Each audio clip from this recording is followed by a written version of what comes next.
जोजोलप्पा नमस्ते सबैजनालाई welcome back है। कति पछि अलमोस्ट 6 महिना जति भइसक्यो होला यसरी युट्युबमा नबनाएको हैन। तर अब त्यही अब अलमोस्ट यस्तो हेर्दाखेरि लास्ट मैले 1 वर्ष जति भएछ युट्युबमा एउटा फिटनेसको कन्टेन्टहरु राख्छु भन्न लाग्यो। तर त्यही 2-3 महिना आई थिंक 6 महिना जति महिनामा 2-3टा भिडियो निकाल्दै त्यसरी गराएको थिएँ। अनि त्यसपछि फेरि 6 महिना गायब भएछ युट्युबबाट है।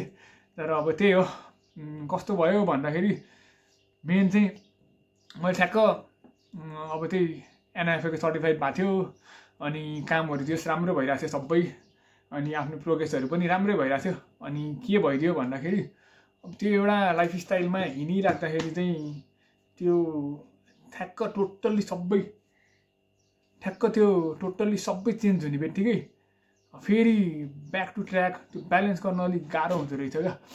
भन्नु खोजेको के भन्दाखेरि अब अरू कुरामा त बवालै भइरहेछ हैन सबै कुरामा, तर आफ्नो मेन प्रोग्रेस हुन्छ नि त्यो चाहिँ एउटा ठाउँमा स्टक छ क्या। लाइक नट टु हाई पनि भएको छैन त्यस्तो लो पनि भएको छैन, अप डाउन सानो रेन्जमा क्या। अब त्यही मेरो बडी वेट त्यति बेला आई थिंक कति थियो 65-64 थियो होला, अहिले त्यहीमै छ। कहिले 63.5 सम्म त्यस्तै पुग्छ, कहिले फेरि बढेर 64.5 अनि फेरि के आइदिन्छ अनि फेरि अप डाउन भइरहेछ। तर काम चाहिँ बल भइरहेछ है। मेन अब मैले युट्युबमा 6 महिना जति किन भिडियो बनाएन भन्दाखेरि मेन भनेको अब आफ्नो प्रोग्रेसहरु देखाउनलाई भिडियो बनाउँछु भनेको थियो नि त। तर के भइदियो भन्दा पर्सनल ग्रोथ भन्दा पनि आई मिन यो बडी फिजिकली ग्रोथ भन्दा पनि अरू कुराहरुमा चाहिँ बवाल ग्रोथ भयो के। सो त्यो कुराहरु मलाई देखाउनै आएन क्या। लाइक हुन्छ नि अब के भयो भन्दाखेरि म ठ्याक्क त्यति बेला फिजिक वर्कसपमा काम गरिरहेको थियो अनि ठ्याक्क ब्याचलर सक्यो। ब्याचलर सकिने बित्तिकै के भयो भन्दाखेरि यहाँ मेरो पहिला एकजना क्लाइन्ट हुनुहुन्थ्यो विष्णु दाई हैन। उहाँले के भन्नुभयो भन्दा यस्तो भेटौँ न त यताउति कुरा गफसफ गरौँ के छ कस्तो छ भनेर ओके भनेर अनि दिउँसो विष्णु दाईसँग भेट भइहाल्यो। अनि उहाँले चाहिँ मलाई टिटी दाईहरुसँग इन्ट्रोडक्सन गराइदिनु भयो, टिटी दाई अञ्जल दाईहरु हैन। अनि उहाँहरु भने कस्तो भन्दाखेरि जस नेपालको वान अफ द बवाल रहेछ क्या। मैले त्यस्तो सुनेको पनि थिएन चिनेको पनि थिएन हैन। अनि यस्तो बुझ्दै जाँदाखेरि चाहिँ अति दामी रहेछ। अनि दाईहरुले के भन्नुभयो भन्दाखेरि अब भाइ के छ कस्तो छ हैन, मिल्छ भने काम गरौँ मिलेर त्यो टाइपको क्या। अनि दामी भयो पुरा अति बवाल भयो। जस्ट फर्मल मिटिङ टाइपको, मिटिङ भन्दा पनि के छ कस्तो त भेट्न जाम टाइपको त्यसरी कुरा हुँदै कहाँबाट कहाँ भेट भएर कहाँ पुग्यो क्या। म कस्तो भयो हैन लाइक। अनि दाईहरुले के भन्यो भन्दा अब ग्रुप क्लासहरु हुन्छ नि, अब मलाई टिपीडब्ल्यू हुँदाखेरि कस्तो लाग्छ भन्दाखेरि यस्तो फ्लोर चाहिँ अब इजी, अब जुन जिममा पनि म बवाल हेरिदिइहाल्छु, इजी हेरिदिन्छु आफ्नो उले। अब हेर्नु जस्तो सहिलो छैन, गाह्रै छ, डिफ्रेन्ट क्लाइन्टहरु हुनुहुन्छ हैन। तर पनि कन्फिडेन्स चाहिँ थियो क्या मसँग, फ्लोरहरु हेरिदिइहाल्छु केही गाह्रो छैन मलाई। यो काम चाहिँ अति कम्फर्ट जोन टाइपको फिल भइसकेको थियो क्या हैन। अनि टिपीडब्ल्यू पनि त्यही भएर मलाई कस्तो लाग्थ्यो भन्दाखेरि अब maybe I need something more नि त यो भन्दा अलि ग्रोथ हुनु पर्यो नि त। अलि एकदम कम्फर्ट जोन क्या। अब त्यो टिपीडब्ल्यूमा मेबी मैले 2-3 वर्ष जति गरेँ। सुरुमा जाँदाखेरि यस्तो गाह्रो भयो थियो हैन, पुरै फ्रस्ट्रेट भएर आफू सक्दै नसक्ने एकदम गाह्रो भयो थियो क्या फर्स्ट 3-4 मन्थ जति एज अ ट्रेनर त्यो फ्लोरमा काम गर्दाखेरि। तर बिस्तारै के भयो भन्दाखेरि एकदम कम्फर्ट क्या। यस्तो नि भनेर गयो गफ गर्न गयो, 2 बजे गयो आफ्नो वर्कआउट हान्यो, यस्तै भिडियो बनायो हैन। अनि त्यहाँबाट अरू बिस्तारै क्लाइन्टहरु आउँछ, ड्याङडुङ यताउति सिकायो, गफसफ हान्यो, के गराउनु मिल्छ गरिदियो। अनि त्यसपछि यति छिटो आउनु पर्थ्यो थाहा नै हुँदैन क्या। सो क्या एकदम कम्फर्ट फिल भइरहेको थियो क्या अलि पछि लास्टतिर हैन। अनि त्यसपछि त्यही मैले के रियलाइज गरेँ भन्दाखेरि अब maybe I need to grow हैन, त्यस्तै रियलाइज गरिरहेको थिएँ। अनि खोजी पनि रहेको थिएँ। अनि ठ्याक्क त्यही बेलामा मैले विष्णु दाईलाई भेटेँ। उहाँ चाहिँ मेरो पहिलाको क्लाइन्ट हुनुहुन्थ्यो। अनि उहाँले चाहिँ यस्तो भेटौँ न त के छ आऊ गफसफ गरौँ भनेर अनि दाईलाई भेट्दाखेरि दाईले चाहिँ टिटी दाईहरुलाई चिन्नु भएको रहेछ। अनि उहाँले चाहिँ मलाई इन्ट्रोडक्सन गराइदिनु भयो। अनि टिटी दाईले अन्जाक दाईलाई गराइदिनु भयो हैन। अनि त्यहाँबाट डिफ्रेन्ट अरू मान्छेहरु पनि भेटेँ मैले, अरू दाईहरु पनि भेटेँ सबै। अनि त्यहाँबाट के भयो भन्दा दाईहरुले मलाई के अफर गर्नुभयो भन्दाखेरि तिमी टिपीडब्ल्यूमा हेरिरहेको रहेछ यताउति अनि मन छ भने हामीसँग पनि गरौँ हैन भन्नुभयो। अनि के छ कस्तो छ भनेर मलाई चाहिँ ग्रुप क्लास सिक्न मन थियो क्या एकदमै। अनि म यता आयो बानुस फिटनेसमा अनि ती दाइले चाहिँ यहाँ बानुज फिटनेस हेरिराख्नु भएको रहेछ, मजाले चलाइराख्नु भएको रहेछ। अति बवाल, one of the oldest gym होइन, 1994मा खोलेको जिम रहेछ, मलाई थाहा पनि थिएन। अनि यहाँ गयो त वाउ के हुन्छ नि, लाइक यसरी पनि जिमहरू चलिरहेको रहेछ क्या। अब मैले देखेको जिम भनेको त त्यही इक्विपमेन्टहरू बवाल भएको, लाइटिङ दामी भएको होइन, त्यस्तो सोचिरहेको थिएँ नि त। तर यहाँ चाहिँ मोस्टली एभ्रिथिङ छ, बक्सिङ, ग्रुप क्लास होइन, फिजियोथेरापी, कार्डियोहरू छँदैछ, जिम छँदैछ, मोस्टली फङ्सनल ट्रेनिङहरू, अनि कराटे, बक्सिङ के म त एकछिन साइको भइरहेको, ओ यस्तो जिम पनि रहेछ यार टाइपको होइन। अनि ल ओके, यहाँ काम गर्न पायो भने त राम्रै हुन्छ होइन, आफ्नो एउटा पर्सनल ग्रोथ त हुन्छ होला नि त, अभियसली भयो नै होइन। अनि त्यसरी नै दाइले के भन्नु भन्दाखेरि आउन त ग्रुप क्लासहरू हुन्छ हाम्रो, हेर बिहान 1 आवर जति भनेर आयो। दिउँसो म उता टिपिडब्ल्यूमा थिएँ, अनि बिहान ठ्याक्क त्यो टाइममा पिटीहरू एकजना हुनुहुन्थ्यो, उहाँलाई चाहिँ 10 बजेतिरबाट हेरिदिन्थ्यो। अनि बिहान यता आउँथ्यो, त्यहाँबाट यता आयो, अनि बिहान 1 घन्टा क्लास हेऱ्यो सरर के छ कस्तो छ। अनि कति आइडियाहरू भयो क्या। सुरुमा त म ग्रुप क्लास थिर्दाखेरि होइन, एउटा हल छ क्या दामी माथि, यत्रो हल छ होइन। अनि एकछिन सक भइरहेको क्या, अब यहीँ हामीले ट्रेनिङ गराउने भनेर क्या। कस्तो भन्दाखेरि अब लाइक ल केही पनि छैन, जस्ट डम्बेल मात्रै छ, अनि हल्का हल्का बारबेलहरू छ, 1 घन्टा कसरी गराउने होला यहाँ भनेर क्या, साइको भइदिरहेको एकछिन त है। अनि त्यसपछि बिस्तारै गर्दै गयो, अनि हुने रहेछ। अहिले चाहिँ जस राम्रै भइरहेको छ, सिकिरहेको छु अझै कति ग्रुप क्लासमा के गर्ने कसो गर्ने भनेर होइन। अनि त्यहाँबाट त्यही नै हो, ग्रुप क्लास हेर्न आयो 2 हप्ता जति मिलाएर एभ्रिडे हेऱ्यो। अनि दाइले चाहिँ मलाई के भन्नुभयो भन्दाखेरि जिमखानामा ट्रेनर खोजिरहेको छ भाइ होइन, मिल्छ भने जाउँ न त्यहाँ जाऊ, एकचोटि हेर त्यहाँ नि कस्तो के भइरहेछ भनेर मैले भन्यो। नि अब वाउ के हुन्छ नि जिमखाना क्या। अब म भर्खर फिटनेस सुरु गर्दाखेरि, फिटनेस सुरु गर्न भन्दा नि अगाडि नै भनौँ न, मेबी म एसएलसी सकिसकेपछि काठमाडौँ आएको थिएँ, अनि जिमहरू हल्का हल्का हेर्थेँ नि त, घरबाट जान्थेँ नि नदियो पनि, नेपालको जिमहरू त हेर्थेँ। अनि जिमखाना आउँथ्यो क्या, ओहो यस्तो दामी जिममा गएर वर्कआउट गर्न पाएँ त बब्बालै हुन्थ्यो नि त भनेर सोध्थेँ क्या। अनि मैले कहिले पनि त्यो जिमखानामा गएर मैले कोचिङ गर्छु, एज अ ट्रेनर भएर जान्छु भनेर नेभर इमेजिन क्या त्यो कुरा चाहिँ। तर अनि हुन्छ नि त्यो मैले कस्तो फिल गरेँ भन्दा, सोचेँ भन्दा पनि दामी फिल गरेँ क्या मैले। अनि किन नजान्छु जिमखाना होइन, जान्छु भनेर। त्यसपछि त्यहाँबाट एभ्रिडे बिहान त्यति बेला अब त्यही साइकल थियो होइन, अहिले चाहिँ हल्का अपग्रेड भएको छ। अब त्यही साइकलमा पुरै बानेश्वरबाट एभ्रिडे बिहान म फेरि कलेज कहिले टाइममा नपुग्ने, 7 बजे पुग्थेँ क्या एभ्रिडे, 6:30 कलेज सुरु हुन्थ्यो, जहिले नि 15 मिनट आधी घन्टा लेट भक्कै हुन्थ्यो कलेजमा होइन। अनि बिहान 4 बजे उठेर सब मिलसिल यताउति सब बनाएर साइकलमा यहाँबाट जिमखाना पुग्थ्यो होइन। अनि त्यही क्या, अब काम भएपछि चाहिँ हुन्छ नि त्यो इनर्जी अर्कै आउने रहेछ क्या। अब कहिले त्यस्तो बिहान नउठ्ने मान्छे होइन, अहिले पनि अल्छी नै छु बिहान उठ्न, हुँदाखेरि अल्छी नै छु क्या, म अति नै अल्छी मान्छे हो होइन। तर अब त्यो आफूलाई लागेको इन्ट्रेस्ट हुन्छ नि, त्यो गर्दाखेरि चाहिँ त्यो मोटिभेसन नेक्स्ट लेभलको हुने रहेछ क्या, गर्नु पनि पर्यो होइन। अनि त्यही हो, जिमखाना गयो एभ्रिडे। अनि त्यहाँ चाहिँ अमृत दाई अनि अनुप दाई हुनुहुन्थ्यो होइन। अनि उहाँहरूले चाहिँ क्रसफिट हेरिराख्नु भएको थियो क्या जिमखानामा। अनि म फेरि कहिले क्रसफिट नगरे मान्छे, हल्का हल्का त अब यताउति गर्थेँ। अनि कस्तो भइदिरहेको क्या, लाइक हुन्छ नि सिधै गएर जिमखाना गएर क्रसफिट सिकाऊ टाइपको क्या। अब खोइ मलाई चाहिँ कस्तो कस्तो फिल भयो क्या। अब लाइक मैले आफूले सोचेँ भन्दा पनि दाइहरूले चाहिँ मलाई अलि यो भाइले सक्छ है टाइपको सोचेर क्या, बिलिभ गरेर भनौँ न। त्यसको लागि चाहिँ एकदम के भन्नु भने अब थ्याङ्क यू भनौँ न, अति नै क्या। उहाँहरूले गर्दाखेरि नै यतिसम्म भयो क्या, एकदम हेल्प गर्नुभयो क्या यो कुराहरूमा चाहिँ। अनि दाइहरूले चाहिँ ल सक्छ क्या, सक्छौ जाऊ गर, के हुँदैन, सिक्ने हो होइन, आफै पनि सिक्ने आफू पनि गर्ने, गर्दै जाउँ न सिकिहालिन्छ नि, त्यस्तो टाइपको एकदम मोटिभेट गरिदिने क्या। अनि गएँ जिमखाना गएँ, क्लासहरू हेरेँ। यहाँ बानुजमा 1 दिन बानुज, 2 दिन जिमखाना, 1 दिन बानुज, 2 दिन जिमखाना, त्यसरी त्यहाँ जाँदै हेर्दै त्यहाँ कसरी क्लासहरू गर्छ के छ कस्तो छ हेऱ्यो होइन। अनि पेड सेड मतलब छैन, केही छैन। अब त्यही त हो मेन भनेको, मलाई सिक्नु मन छ क्या, कसरी हुन्छ कहाँबाट सिक्नु मन छ, त्यस्तो थियो क्या मेन्टालिटी। अनि सिकेँ, धेरै कुराहरू सिकेँ, अब कति सिक्न बाँकी छ। तर अझै सिक्नुपर्ने जति सिक्नु पनि त्यति सिकिरहेको छैन जस्तो फिल हुन्छ क्या मलाई होइन। सिकेँ मजाले, त्यहाँ गएँ 2 दिन 4-5 दिन त्यहाँ गएँ, जस्ट 2 हप्ता जति त्यहाँ हेरेँ, बानुजमा पनि हेरेँ। अनि ग्रुप क्लासहरू कसरी लिड गर्ने रहेछ त भनेर हेरेँ मजाले। अनि त्यहाँबाट जिमखाना गयो, जिमखानामा ठ्याक्क 1 मन्थ जति होइन मजाले हेऱ्यो। दामी भयो जिमखानाको एक्सपिरियन्स चाहिँ हुन्छ नि, लाइक एज अ त्यहाँ कोच जाँदाखेरि चाहिँ अर्कै फिल हुँदैछ क्या। ओए दामी क्या जिम, फेरि यस्तो बल लाग्ने मलाई जिमखाना होइन। नर्मल जिम भन्दा अब नेपालको वान अफ दि टप जिमहरू नै हो नि त होइन। अनि अति दामी भयो एक्सपिरियन्स चाहिँ। अनि ठ्याक्क त्यहाँ 1 महिना जति 1-2 महिना हेरेँ त्यहाँ जिमखानामा।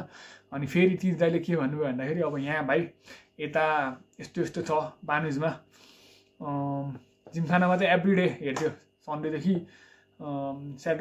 सन्डेदेखि फ्राइडेसम्म एभ्रिडे बिहान 8 बजीदेखि 7देखि 8 अनि 8देखि 9को क्लासहरू हुन्थ्यो होइन। अनि मैले 8देखि 9को क्लास हेर्थ्यो, अनि सन्डे चाहिँ 7देखि 8 मिलाएर हेर्थेँ त्यहाँ।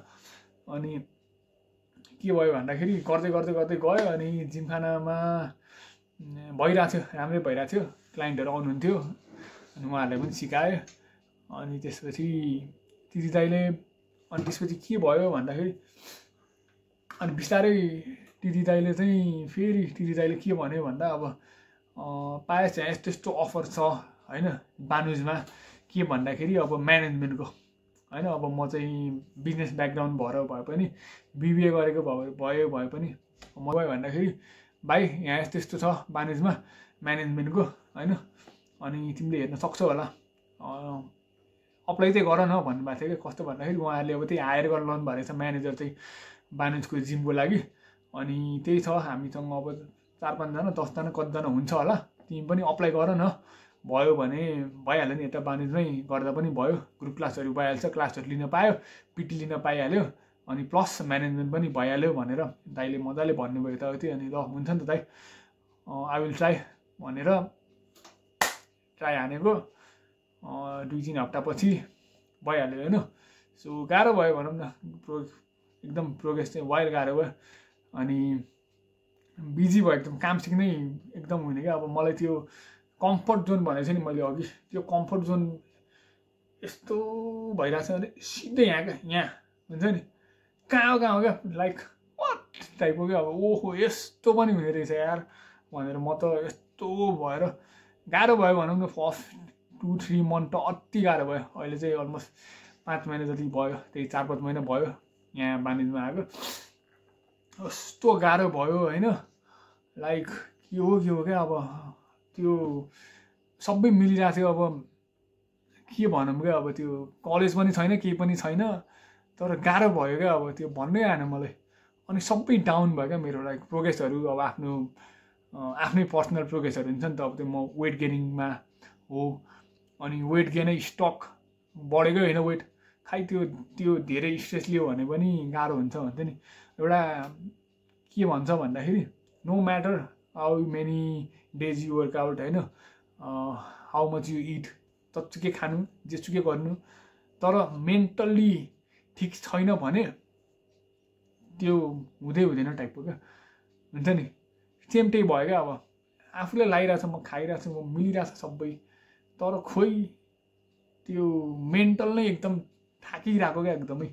अब के गर्छु भनेर जिम छिर्यो, एउटा मान्छेलाई भेट्छ, के प्रब्लम आइदिन्छ होइन, के आउँछ क्या प्रब्लम। कहिले यहाँ पानी बिग्रिने होइन, कहिले यहाँ मसिन के हुने प्रब्लम पनि के आइदिन्छ क्या, सानो प्रब्लमहरू हुन्छ क्या।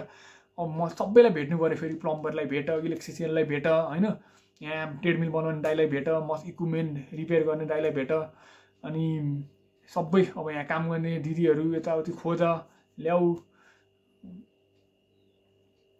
अनि त्यसपछि अब पहिला मेरो कामहरू कस्तो हुन्थ्यो भन्दाखेरि के को स्ट्रेस हुन्थ्यो भन्दा को क्लाइन्टलाई कसरी ट्रेन गराउने होइन, क्लाइन्टको मात्र स्ट्रेस हुन्थ्यो नि त। अब चाहिँ यहाँ के भयो भन्दाखेरि सबै कुराको स्ट्रेस आउनु थाल्यो क्या। त्यही हो, गाह्रो छ भनौँ न होइन। त्यस्तो के भयो, तर अहिले चाहिँ अलि लाइट छ, अनि बिस्तारै प्रोग्रेसहरू हुँदैछ। अनि अहिले चाहिँ मेन भनेको चाहिँ आफ्नै ग्रोथ भइरहेको छैन, वेटहरू बढाउन खोजिरहेको थियो, भइरहेको छैन। अब चाहिँ त्यसलाई पनि फोकस गर्दै हेरौँ अब के हुन्छ फेरि जे हुन पनि सक्छ, केही भन्न म सक्दिनँ अहिलेलाई होइन। आज अलि हल्का फ्री टाइपको फिल भएर के गरौँ भएर अनि भिडियो बनाएको मैले चाहिँ आज होइन। अब अरू भनेको चाहिँ अब साइकलबाट हल्का अपग्रेड भयो, त्यही पनि होइन हल्का हेल्प चाहिँ माग्यो, तर जे गरेँ आफैले गर्यो, त्यही नै ठुलो कुरा जस्तो लाग्छ होइन। अब यो 6 मन्थमा चाहिँ मेन हाइलाइट भनेको के भन्दाखेरि त्यही अब आफ्नो एउटा ग्रोथ चाहिँ राम्रै भयो। अनि अर्को भनेको चाहिँ one of the best experience होइन, आफ्नो पर्सनल कुराहरूमा पनि अनि यो बाहिर यो प्रोफेसनल कुराहरूमा पनि बवालै भयो भनौँ न। एउटा ग्रोथ भयो, राम्रो भयो होइन। डिफ्रेन्ट ठाउँबाट राम्रो सपोर्ट पायो होइन, एउटा मोटिभेसन राम्रो पायो। अनि अर्को भनेको चाहिँ त्यही हो, अब साइकलमा चढिरहेको थियो, हल्का अपग्रेड भयो, तर साइकलै दामी लाग्छ मलाई चाहिँ होइन। अनि मलाई चाहिँ के लाग्छ भन्दा अब एउटा हल्का अपग्रेड भयो भने चाहिँ क्यालोरी लस चाहिँ अलिक कम हुन्छ अनि मेबी वेट गेनलाई छिटो हेल्प गर्छ जस्तो फिल भइरहेको छ, तर ठ्याक्क उल्टो भइदियो होइन। अनि त्यो नहुने रहेछ। के एउटा सिक्न सकिन्छ भन्दा आफूसँग अहिले जे छ जस्तो छ नि त्यहीलाई नै युटिलाइज गर क्या। अब मसँग यो छैन त्यो छैन भन्नुभन्दा के छ त होइन, अनि केसम्म गर्न सकिन्छ त त्यति कुराले होइन, त्यो एउटा रियलाइज गर्यो भने चाहिँ आई थिङ्क सकिन्छ। जुन लेभल छ त्योभन्दा हल्का अप चाहिँ हुन्छ जस्तो लाग्छ क्या मलाई चाहिँ।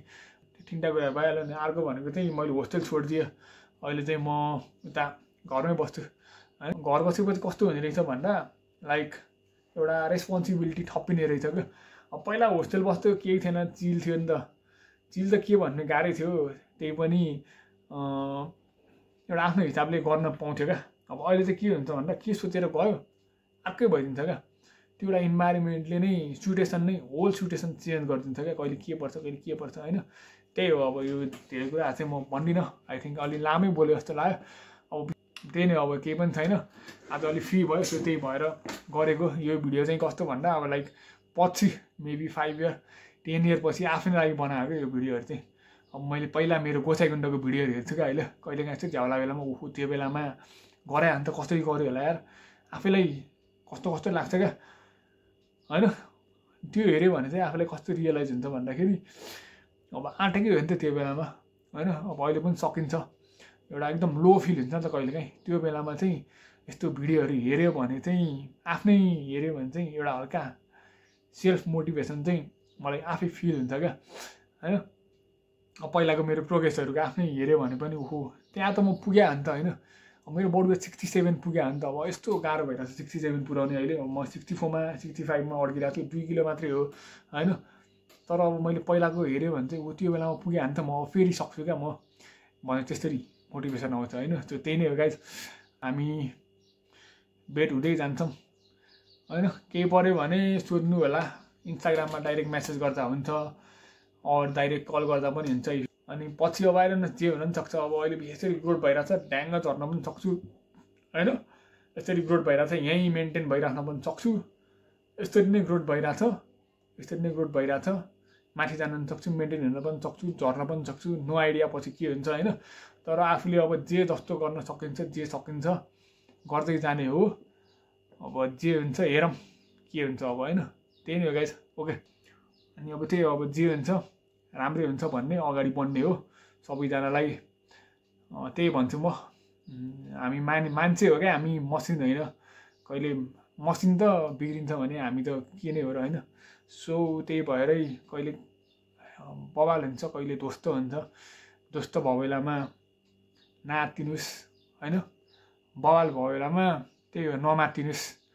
अनि म चाहिँ फेरि त्यही हो क्या, बवाल भयो बेला मात्तिन खोज्छु, ध्वस्त भयो बेलामा आत्तिन खोज्छु, अनि कति कुराहरू बिग्रिन्छ होइन। सो त्यही नै हो गाइस, हामी अब अर्को भिडियो भेट्छौँ है त। जसले हेर्नु भएको छ लास्टसम्म, okay. Love you guys, thank you so much for support है। सपोर्ट गर्दै गर्नु होला, माया गर्दै गर्नु होला। लभ यु गाइस, सबैजनाले राम्रो गर्दै गर्नु होला। Okay by.